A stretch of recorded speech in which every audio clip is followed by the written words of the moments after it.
What is play? Play can be any activity, imaginary or with toys, that is interesting for children, chosen by them, fun for them, and something they just really want to do. Play is essential to children's learning, and many theorists support play as a vehicle for encouraging children's learning in a meaningful way. Play is defined by all the theorists with different ways. Like Montessori regarded the play as the child's work. Piaget says it's a happy display of known actions. Vygotsky status. Play is an adaptive mechanism promoting cognitive growth. It creates the zone of proximal development, which is called sometimes ZPD. In play, a child always behaves beyond his average age, above his daily behavior. Australian Early Years Learning Framework is a foundation to ensure the quality of teaching and learning in all childcare centres. It defines play as a context of learning through which children organize and make sense of their social worlds as they actively engage with the people, objects, and representations. It has importance in play-based learning that distinguishes the importance of early numeracy and literacy, social and emotional development. So there are five learning outcomes which encourages children professional to focus on what children can do as well as supports and guides individual learning programs for children. It provides goals for achievement which can be used to identify a child's progression through any experience they are engaged in, which can be achieved through play-based learning. From the earliest of times, a great philosopher such as Plato also emphasized the outcome of education and suggested play-based approach as advantageous for children. He has importance to nursery education, as nursery education plays a vital role in the education of the man, and it helps to build his moral character and state of mind. So in the early childhood education, we ensures to provide all the learning opportunities from the nursery room. In this whole process, the educators plays the great role as a role model. Rousseau believed children should be given the freedom to play with little or no adult interference. He believed that if children are allowed to develop naturally without restrictions forced by society, they will develop towards their fullest potential in educationally and morally. He was also the first of two theories. He claimed that nature is the hidden tutor prompting the child to develop different capacities at different stages of growth. His ideas formed the basis of what we now know as a child-centered education. In early childhood, curriculum is shaped by the children's rights from United Nations Convention also. It states that all children have the right to education and play. Article 31 affirms the right of the child to rest and leisure and to and to engage in play and recreational activities appropriate to the age of the child. Why should children play? As with the traditional approaches, play-based early years programs are focused on teaching and learning. Play can be in the form of free play or which is just chosen by the children, which can be a spontaneous, and guided play, which can be a child directed, but the teacher is involved in the activity as co-player with intentional teaching. So what is intentional teaching? Where the educators are being deliberate, purposeful, and thoughtful in their decisions and actions. They are making their goals, what the child need to be achieved from these kind of activities. So when the children are engaged in play, they are developing their social interactions, emotional regulations, communication skills. They are enhancing their creativity and imagination. Play helps to see the progress of children through Parton's 6 stages of play. It's important to understand that each child is different and develops at his, her, or her own different pace. So the children with the same age may not show exactly the same type of play. There are many different types of play, and children can be involved in more than one type of play at any time. It comes in different types and contexts, which affects a child's and all development areas such as physical, social, emotional, and linguistic. Children need different type of play to fully develop their brain and their body. As in childcare setting, children play with the blocks and puzzles where they can enhance their cognitive skills and improving their small muscles through developing hand coordination and fine motor skills. Walking on balance beams encourage them to improve their big muscles. Drawing or painting something provides an opportunity to develop their imagination and critical thinking. Learning through play is one of the practice is in the early years learning framework. The educators actively support all the children in play and help children to recognize when play is unfair and offer them constructive ways to build a caring, fair, and inclusive learning for all the children. Play provides opportunities for children to learn as they discover, create, and imagine. When children play with others, they create social groups, test out ideas, challenge each other's thinking, and build new understanding. Play-based approaches require the educator to plan curriculum that focuses on experiences that are fun for the children based on their own knowledge of what the children enjoy. The child's voice is heard in the planning and the power dynamic more equitable. We can see in this photo where children are engaged in bubble making and running activity.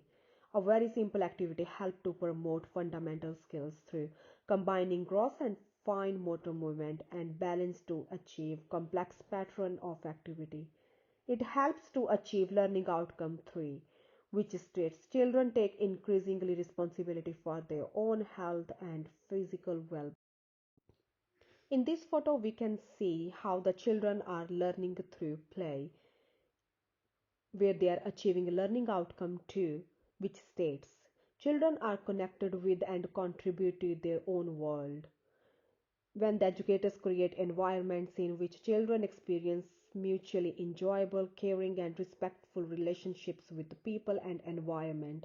In this picture, we can see children are engaged in learning outcome 2.4 that children show respect for the environment. They learn colors of fruits of, or vegetables, herbs.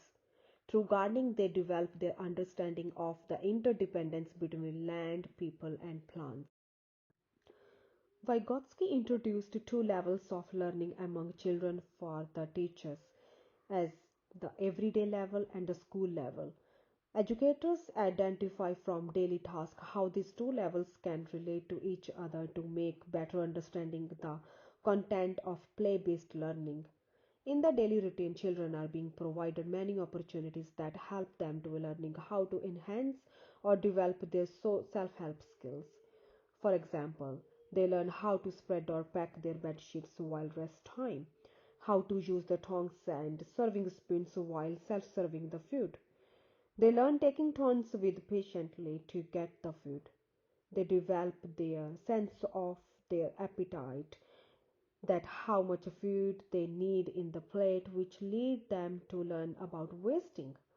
Through this task, they are most just learning about real life work as a self-serving, and they are learning the concept of proportion and transformation through developing their hand coordination. Further, they can learn composting the waste and worm farm. When they have the worm farm in the center, they will learn the life cycle of them, what they need to eat, how they can survive, and how to look after them, and their main importance about the garden. They can learn how to regrow some food. In the photo here, we can see children experimented how to regrow the avocado. They experienced the life cycle of these seeds and learn how to take responsibility of the environment. We can see in this photo how the children are involved learner, how they are making a science experiments. and they are achieving even early years framework, learning outcome 4. They are developing a range of skills such as problem solving, inquiry, through experimenting the milk and colorful skittles to make the rainbow. They are investigating new ideas through using reflective thinking to consider why the things happen. They explores the chemistry concept, how with the touch of liquid the color of skittles begins to dissolve, and because of the positioning of the skittles, the colors have no other place except into the middle of the plate. In the other photo, a child has a fun while running. So what we can see, is he just running, developing the physical skills? No, he is exploring the air. That air is all around us. Air takes space, it makes noise, and it can be hot or cold. Play helps to develop the dispositions of learning such as curiosity, optimism, resilience, concentration, and creativity. The inquiry based nature of play is supported through the social play, where we can see children are engaged to express wonder and interest in their environments. They use magnifying glass to investigate and explore new ideas such as the life cycle of butterfly. Through the environment, children are supported in developing social skills such as cooperation, sharing, and responding to ideas, negotiating and resolving conflicts through resources. Services are required under Regulation 168 to provide a child safe environment. This means avoiding any hazards that an infant or a child cannot anticipate, which can happen when fixtures and fitting are poorly maintained. So we can see in this footage how the children are feeling safe in the environment and they are developing their physical skills. They are involved in the risk play where they are learning how to judge the risk. Learning environments play an important role in children's learning. We encourage children and families to contribute their ideas and interest to improve our practices, as we believe that children enhance their learning when we are working directly with families. Children develop environmental awareness and getting opportunities for ongoing environmental education. Materials and provided spaces also play a vital role in children's learning and abstract thinking. For example, a setup of chairs provides opportunity to children who don't sleep, as they can sit and read the books calmly through respecting others' needs. On the other side, setup of the sunscreen station provides the opportunity to develop self-help skills, where they apply the sunscreen by themselves and helping to understand the routines. Children become environmentally responsible through learning how to respect the environment, using flowers, shells, stones, baskets, art prints, and other loose parts helps children to learn to appreciate natural beauty. Loose parts is the main source of learning where children are never getting bored. Through these activities, children begin to understand the pattern and relationships and the connection between them that helps to understand the key literacy and numeracy concepts. In this picture, we can see a very simple activity, and children are just like busy in there. How they are just developing their numeracy skills, where they just playing with the bottle lids and the twigs.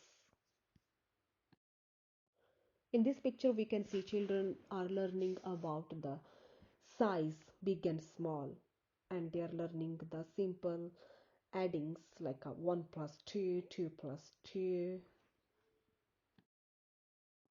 Vygotsky's sociocultural theory states that children's cognition is provoked and guided by older and more skilled people and developed through play. He suggested that children show higher functioning cognitive skills such as problem solving when it is supported by more knowledgeable people. For example, if a child is unable to make the bridge with the blocks but through scaffolding from the educator, He would be able to solve the problem by scooting blocks closer together. Piaget outlined three main types of knowledge, such as physical, logical, mathematical, and social, which can be seen when the children play. For example, when blocks stacked too high, or sand can be mixed with the water to pretend some cooking, or when the child is engaged in dramatic play. When we are talking about learning environments, Reggio Emilia approach is a very famous. An emergent curriculum such as the Reggio Emilia approach involves the process of questioning, listening, reflecting, making meaning of conversations with children that allow an educator to plan curriculum that honors the child. Reggio Emilia method is play-based that allow children to use hands-on exploring and discovering their own interest. Their direction of education is guided through both adult and child-led learning. Teachers play multiple roles and are responsive to the context and needs of the learners. Sometimes they are the teachers, other times they might be a co-learner or researcher. In this way, we set up the rooms to feel warm welcome to all parents and community. We display the children's work at walls to feel them more belongs to the room, creating a vibrant and responsive space and always make changes as per children's needs and interest, and we allow their work in progress to be preserved. So in this photo we can see how the child is enhancing the imagination and creativity when the child is busy to make the garden of the flowers, and on the other side we can see how the display of the artwork reflects the rooms. Like there is a dreamtime story, we can see the children's imagination and creativity when they developed their own stories on the piece of paper. Reggio Emilia approach emphasizes on concept that environment is the third teacher of the child. National Quality Area 3's Standard 3.2 also emphasizes on built and naturally environment which play important role in children's learning. So to conclude the play-based learning, I would just like to say children don't need just copies, pens, and they just not need to just learn how to write on alphabets and numbers for going to school. They need multi skills which they can just learn from the play based learning. Thank you.